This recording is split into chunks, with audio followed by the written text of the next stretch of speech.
Kalau kita bicara infrastruktur, tadi sudah disampaikan juga, alhamdulillah kita lihat banyak pembangunan infrastruktur besar di zaman pemerintahan sekarang ini. Kita ambil contoh pembangunan jalan, tadi juga disampaikan pembangunan jalan. Media, ada tim jurnalis dari media Kata Data, ini mengumpulkan datanya. Izinkan saya kutip di sini. Pemerintahan kali ini berhasil membangun jalan tol terpanjang dibandingkan periode-periode sebelumnya. 63% dari seluruh jalan tol berbayar yang ada di Indonesia itu dibangun di era pemerintahan sekarang. Sepanjang 1.569 km dari total 2.499 km. Itu adalah jalan berbayar. Sedangkan jalan yang tak berbayar, yang digunakan oleh semua secara gratis, yang menghubungkan mobilitas penduduk dari sudut-sudut desa ke perkotaan, yang membawa produk-produk pertanian, produk perkebunan, produk perikanan dari sentra-sentra tempat mereka dihasilkan ke wilayah-wilayah pasar, baik jalan nasional, jalan provinsi ataupun jalan kabupaten, terbangun 19.000 km di pemerintahan ini. Kalau coba saya bandingkan dengan pemerintahan 10 tahun yang lalu, di zaman Presiden Pak SBY, jalan tak berbayar yang dibangun adalah sepanjang 144.000 atau 7,5 kali lipat. Bila dibandingkan dengan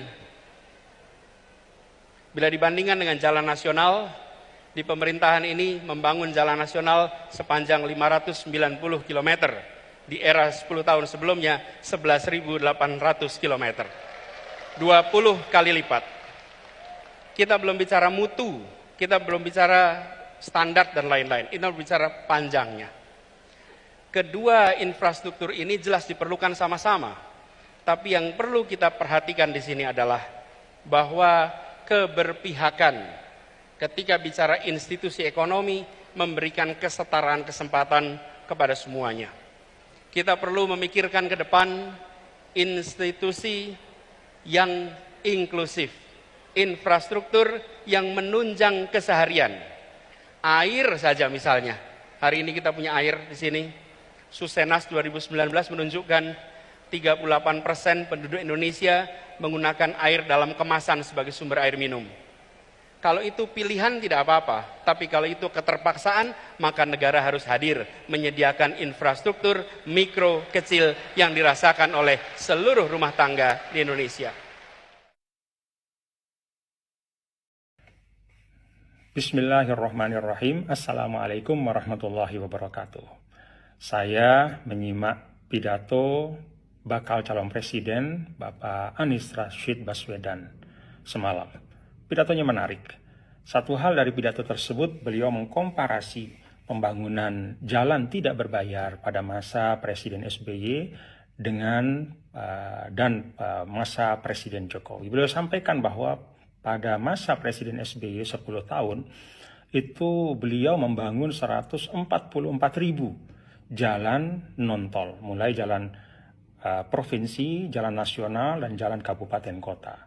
Jauh lebih tinggi dibanding pencapaian Presiden Jokowi selama 9 tahun, yaitu hanya 19.000 kilometer.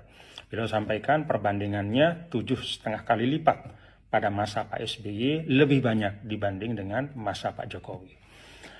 Menyimak pidato ini saya punya satu catatan, bahwa Mas Anies Rashid Baswedan tidak menyebut melupakan. Saya tidak tahu ini sengaja atau tidak sengaja ya. Mestinya sebagai calon presiden beliau memaparkan secara utuh.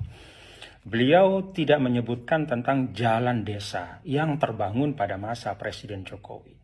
Pada masa 9 tahun sampai akhir 2022 itu ada lebih dari 316.000 kilometer jalan desa yang dibangun oleh Presiden Jokowi. Kita tahu kalau bicara tentang mengurangi kesenjangan, bicara tentang mewujudkan keadilan sosial bagi seluruh rakyat Indonesia, salah satu instrumennya adalah meningkatkan kemakmuran di tingkat desa.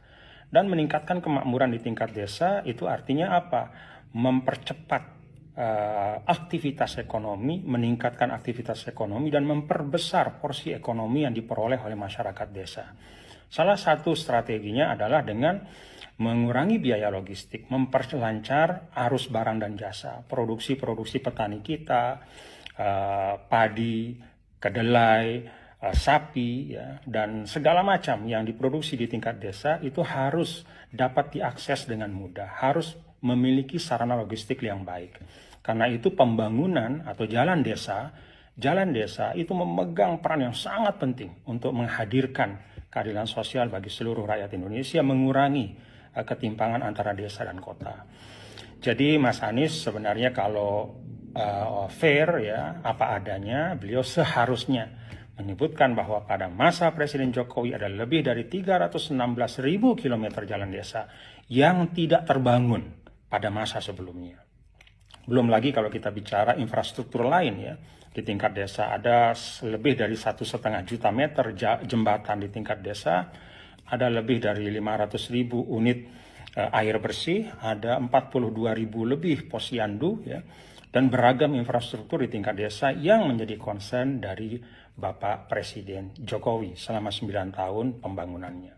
Dengan demikian, kalau kita menyampaikan data secara utuh, pembangunan jalan tidak berbayar pada masa Presiden Jokowi, mulai jalan nasional, jalan provinsi, jalan kabupaten kota, dan jalan desa, maka angkanya adalah sekitar 340.000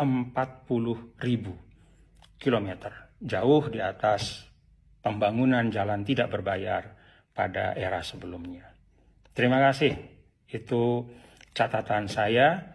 Terima kasih kepada Mas Anies Baswedan yang sudah menarik gagasan kontestasi kepemimpinan menuju kepada kontestasi gagasan. Hanya mohon data-data disampaikan secara utuh, jangan setengah-setengah. Assalamualaikum warahmatullahi wabarakatuh.